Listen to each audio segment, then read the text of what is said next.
Hi fam, welcome back to All Things Quintessential channel, and yay! Drumroll welcome to all our first time subscribers. Thank you so much, all of you, for your love and support.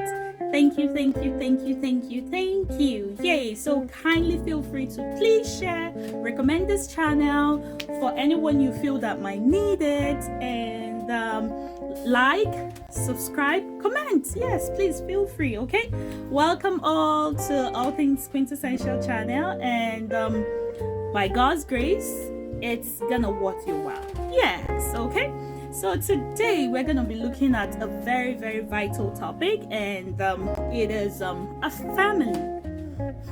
Family. I'm gonna get straight to it. So family is the smallest unit of the society, right?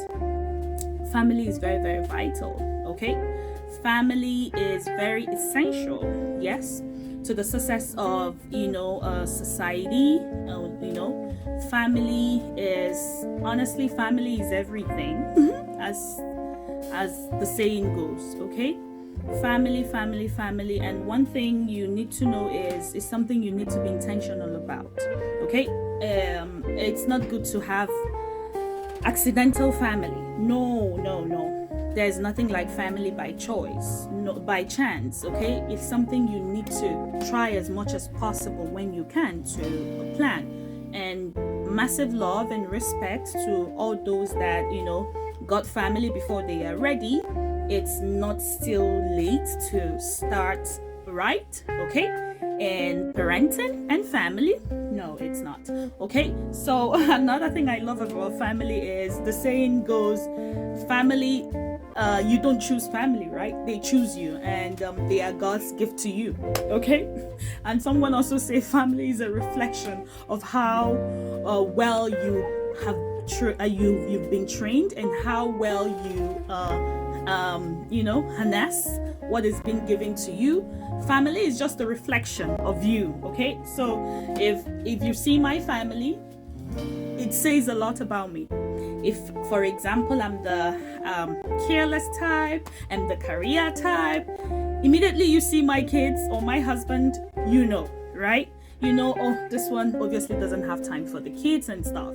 Growing up, we could detect the difference between a child that comes from a well-groomed family and a child that comes from a family where everyone is busy and the house help, God bless them all, doing the whole parenting thing for them while they go out chasing money. Now this is very important, right? I also keep saying other things can wait, money can wait, but family cannot wait. If you give up training those kids the right way at the right time, when they outgrow that stage, it gets so hard. Okay, and this is where pardon me, but I'm entitled to my own opinion. I still keep thinking that parenting is not something you leave for the teachers. We do that a lot of times. Okay, the teacher also has their responsibilities. They have their kids to take care of, and don't forget that some of them are even doing teaching not as a passion, but just that's what the employment offers. Okay, considering a lot of things. So parenting is something you need to do. Family is something you need to put in the work. Okay, if you put in the work, you're gonna be thankful in future. Okay, now first of all, like I said, you need to be intentional about family. There is no two ways about it. Okay, be intentional. It takes a lot of hard work. It takes a lot of selflessness. You keep giving in, and sometimes you keep giving in and you're like, oh my goodness. Okay, so these steps below are things that are gonna help you do it well without it weighing you down, and I hope this would help someone out there. Okay, especially for new families or new couples that are expecting, or just having a first child. Family could be very, very tasking, I know, and multitasking job and children, honestly, it could be quite tedious. That's it, take it from me. I've been there.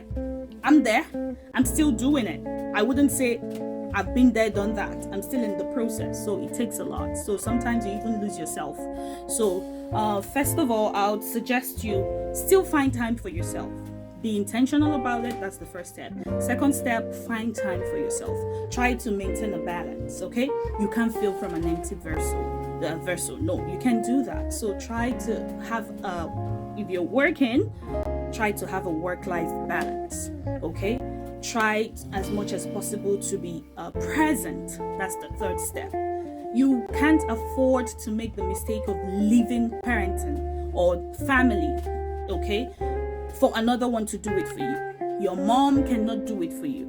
Your siblings, the house help is something you need to put in your work. You need to be there. You need to be present. If others are going to do that, let it be that they are helping. Okay? I know.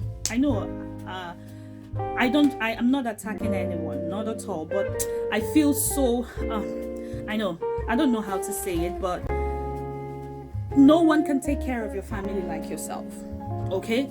It's not something you leave for the teachers at the boarding school. It's something, you see those norms, you see those rules, you see those habits. You need to inculcate them on your kids, okay? And the fourth thing is also try as much as possible to connect with your source for inspiration. Sorry, this is very, very important, okay? You can't do family without the author of family, which is God. Always look for grace, always look for succor and solace. Draw your inspiration from your source, which is God.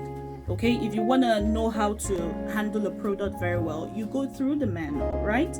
And because God is the author of family, don't think family is something you can take on and you can do it. It's not by power, no. It's not by muscle. It's not by I have the money, I can take care of them. What? I can afford it. No. Beyond the gifts, beyond the shoppings, beyond the whatever. What values, what norms, what are you inculcating in those kids? Okay, how do you want your family to be? Okay, so this is something you need to plan out during courtship. By God's grace, I'm also going to be doing a video on that, what to do on courtship, so kindly look out for that. So okay, now another thing to also do is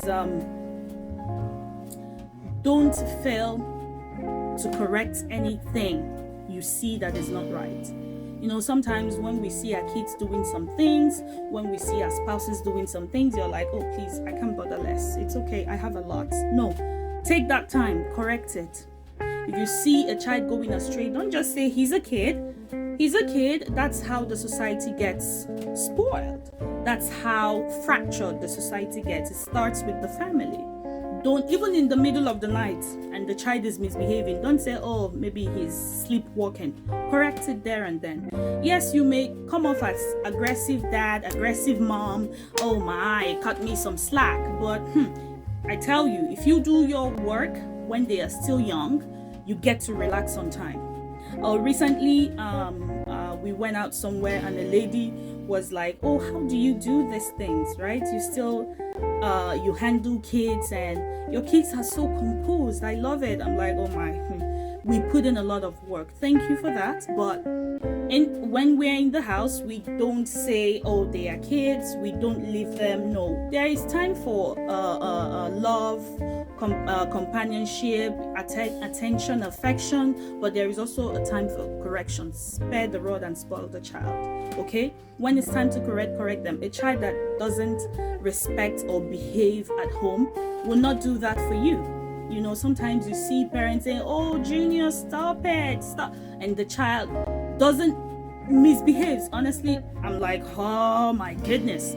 I know some of you don't know I could be quite a disciplinarian. My kids can tell you. I'm not talking about hitting now or spanking. I'm not even a firm believer of that, unless maybe it gets to a crazy extent, which it hasn't. So I try to sort it out. I even try to engage them. If you hear us talking, you think I'm talking to adults. Yes, I engage them. I'm like, why did you do this? Okay, what were you intending to achieve? When you hear the discussions, you're like, oh my, she's just a kid, cut her some slack. No, but They understand. They know these things. Okay, it's so hard for a child who doesn't hear you or respect you at home to do so outside. Okay, so never you feel is out of the way or is too much or you are suffocating the child by correcting any anomaly. No. Okay, so another thing is also don't be lazy. This goes out to the women most especially. I know motherhood could be so ginormous. Let me put it that way. It could be so cumbersome, okay? But if you are a stay-home mom, big shout out to you. Do the work. You can't be a stay-home mom and maybe you're so lazy to take care of the house. You're so lazy to do the chores around the house. You're so lazy to even, groom the kids and make them look good. All in the name of motherhood. If you are not working, at least when I get into your house, things should actually let me know that you're working. So don't use the guise of parenthood or motherhood and use that as a slacking time. Okay? And if you are working, kudos. But still know that your first duty lies with your family. I keep saying it. Family cannot wait, but work and other things can wait. Okay, so motherhood is not an excuse for you to slack on your career, on your goals or whatever. There are so many jobs or things you can do out there that will allow you the luxury of still taking care of the kids and doing something and earning a little for yourself. Maybe not earning because you might be opportuned to have all you need, but the discipline of getting up in the morning, getting somewhere to go, being productive and proactive, it goes a long way. It helps even the brain. So don't slack in the name of parenthood. Okay, now another thing is try as much as possible to bond with the kids. It shouldn't be the fact that you're trying to inculcate discipline and values and moral norms and stuff. You still need to find the bonding time. You also show them your love and affection. Okay, that cannot be overemphasized because the child needs to feel loved. Okay, if you do that for your kids, you're already helping them with their self-esteem. Okay, most of the decadence out there, it's been perpetrated by kids from homes that maybe they felt they are not being loved and stuff. So you bonding with them, playing with them, asking them how their school went, asking them their friends in school, you doing all those things. Okay, it goes a long way. You're bonding with them, play games with them, read the Bible, just try as much as possible to bond with your kids. Try to befriend them. That's another point. Befriend them. Let them be comfortable discussing anything with you. Even though they try to shy away from it, try to keep pressing in a friendly way. I do that with them. Try to keep pressing. Try to know who their friends are. Try to know how the school went. Ask them their thought on it. That way they reveal their mind and what they're thinking, and you'll be able to know how to correct some things that are not right. Okay, so try to befriend them. Okay, don't be a detector. Let it not be that whenever you get into the house, all in the name of trying to instill respect, the kids are, their hearts jump out of their body. Okay, they are not relaxed with you. No, try to befriend them. Very, very important. That way you'll be able to get into them and instill the morals, and they will be free to tell you things. Okay, their peers, their friends shouldn't be their first pot of contact when they need some certain advice. Okay, so another point also is try as much as possible to avoid transfer of aggression. I know. Yeah, I can be guilty of that as sometimes. I don't know about you, but sometimes, when you're going through stress at work, when maybe you're having, say, an argument with your spouse, the tendency of, maybe imagine you in the heat of an argument and your child walks in and like, Mom, do you know where I kept my shoes? If you're not careful, my friend, go get it, right? So Okay, so it has happened sometimes, and I'm like, oh no, oh girl, stop it. Okay, me saying these things, honestly, these videos, they are my go-to. I go to them and they help me, and I try as much as possible to refresh my memory. So try as much as possible not to do transfer of aggression. If you're angry, my go-to these days is, oh God, please help me. Then I go to the mirror and like, oh girl, you can do better than this. You got this, okay? Be strong. Not that you're trying to, sometimes we also crack. Sometimes it's also good to cry in front of your children if you're overwhelmed, but don't do it to cage them emotionally. No, don't do emotional blackmail. They just need to know that you need care. Sometimes you can break down. It's okay to cry. Sometimes it's okay to be vulnerable with them. That way they are also vulnerable with you. Okay? You get to know them. Okay? But don't try to transfer aggression on the kids. They are so innocent. Okay? Then another point is the last but not the least. Okay. Family isn't cheap. Yes, I'm talking from experience though. Family isn't cheap. If you're gonna do this, be financially ready for it. You know why? Kids don't want to know if daddy doesn't have money or mommy isn't working. They want what they want, and they would like to get what they want by all means at all costs. So be intentional, be financially stable. Okay, the last thing a kid wants to know is that his friend can have a bike and he can't have it. Kids don't understand that. So family is not cheap. If you're looking to have a family, have a financial plan for it. And also try as much as possible to be equal and fair to all your kids. Avoid loving one than the other. That brings about sibling rivalry. Okay? Try as much as possible to be fair to all of them. Don't, I know the temptation of loving a particular child, maybe because they are more intelligent, obedient, and calm and nice. The tendency of loving them, or the tendency of feeling so emotionally attached to those with, say, some special needs is there. But still try as much as possible to spread it. Okay.